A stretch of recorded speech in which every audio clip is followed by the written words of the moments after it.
নমস্কাৰ, স্বাস্থ্য সম্পৰ্কীয় অন্য এটা ভিডিঅ'লৈ আপোনালোকক স্বাগতম জনাইছোঁ।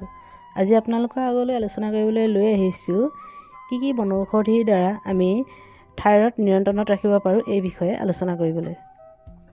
আহক তেন্তে পলম নকৰি আজি ভিডিঅ'টি আৰম্ভ কৰোঁ। এই থাইৰয়ডজনিত সমস্যা পুৰুষতকৈ মহিলাৰ বেছি দেখা যায়। ভাৰতত প্ৰত্যেক 10জন লোকৰ বিপৰীতে এগৰাকী মহিলাৰ এই ৰোগত ভোগা পৰিলক্ষিত হয়। থাইৰয়ড হৈছে ডিঙিৰ তলৰ অংশৰ মাজত থকা এটা সৰু গ্ৰন্থি, যাৰ পৰা থাইৰয়ড হৰম'ন নিৰ্গত হয়। এই হৰম'নটোৱে মেটাবলিজিম নিয়ন্ত্ৰণ কৰি ৰখাত সহায় কৰে। শৰীৰৰ অংগবোৰ স্বাভাৱিকভাৱে কাম কৰাৰ বাবে থাইৰয়ড হৰম'ন অত্যাৱশ্যকীয়। কিন্তু যদি এই গ্ৰন্থিৰ ভাৰসাম্যতা হেৰুৱায় তেন্তে ই এক গুৰুতৰ সমস্যা হৈ পৰে। এই থাইৰয়ড গ্ৰন্থিটোৱে T4, T3 আৰু কেলচিটনিন নামৰ হৰম'নৰ ক্ষৰণ কৰে। এই থাইৰয়ড গ্ৰন্থিৰ ক্ষৰণত বিসংগতিৰ ফলত দেহত বিভিন্ন সমস্যাই দেখা দিব পাৰে। এতিয়া জানো আমি এই থাইৰয়ডৰ বিসংগতিৰ ফলত দেহত কি সমস্যাই দেখা দিব পাৰে। 1 নম্বৰতে হ'ল মেদবহুলতা বা ক্ষীণাই যোৱা। এই থাইৰয়ডৰ যদি বিসংগতি হয় তেতিয়া এগৰাকী মহিলা হয়তো বহুত শকত হৈ যাব পাৰে, নতুবা ক্ষীণাই যাব পাৰে।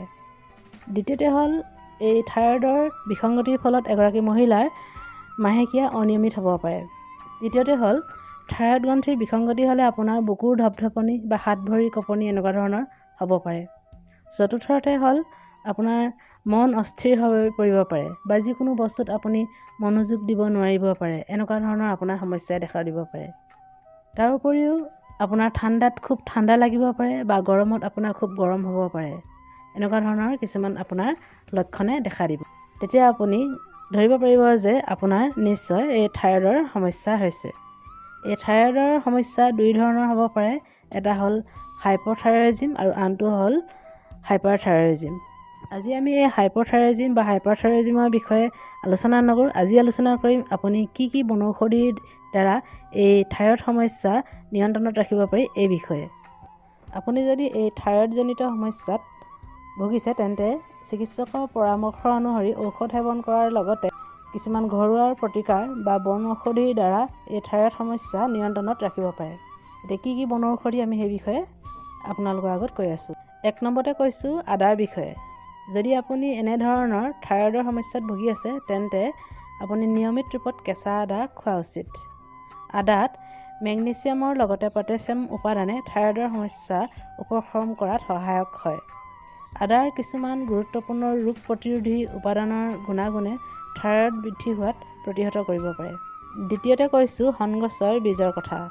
এই হন গছৰ বীজে মানুহৰ ওজন হ্ৰাস কৰাৰ উপৰিও ইয়াৰ খোৱাৰ ফলত থাইৰয়ড বৃদ্ধি প্ৰতিহত কৰাৰ বাবে অতিকৈ কাৰ্যকৰী হয়। হন গছৰ বীজত ফেটি এচিড থাকে। একে সময়তে মেগনেছিয়াম আৰু ভিটামিন B12 থাইৰয়ড হৰম'নৰ অৱনতি হ্ৰাস পোৱাৰ ক্ষেত্ৰত যুঁজ দিয়ে আৰু উপশম কৰাত কাৰ্যকৰী হয়। আপোনালোকে যদি এই হন গছ চিনি নাপায় তেনেহ'লে ওচৰৰ কোনো জনা মানুহক সুধি ল'ব আৰু এই হন গছৰ বীজৰ দ্বাৰা আপোনালোকৰ নিশ্চয় থাইৰয়ডজনিত সমস্যা সমাধান হ'ব। তৃতীয়তে কৈছোঁ নাৰিকল তেলৰ বিষয়ে। নাৰিকল তেল চুলিত ঘঁহাৰ উপৰিও আমাৰ খোৱাৰ উপযোগীও এবিধ নাৰিকল তেল আছে। আপোনালোকে যদি এই নাৰিকল তেল খায় তেনেহ'লে এই থাইৰয়ডৰ পৰা যথেষ্ট সকাহ পাব। আপোনালোকে জানেই যে দক্ষিণ ভাৰতৰ ফালে বেছিভাগ মানুহেই নাৰিকল তেল খোৱাৰ কাৰণে ব্যৱহাৰ কৰে। গতিকে আপোনালোকে বজাৰৰ পৰা তেনে এবিধ খোৱা নাৰিকল তেল কিনি আনিব আৰু সেই খোৱা নাৰিকল তেলবিধ যদি আপোনালোকে ব্যৱহাৰ কৰে তেতিয়াহ'লে আপোনালোকে এই থাইৰয়ডজনিত সমস্যাৰ পৰা যথেষ্ট সকাহ পাব।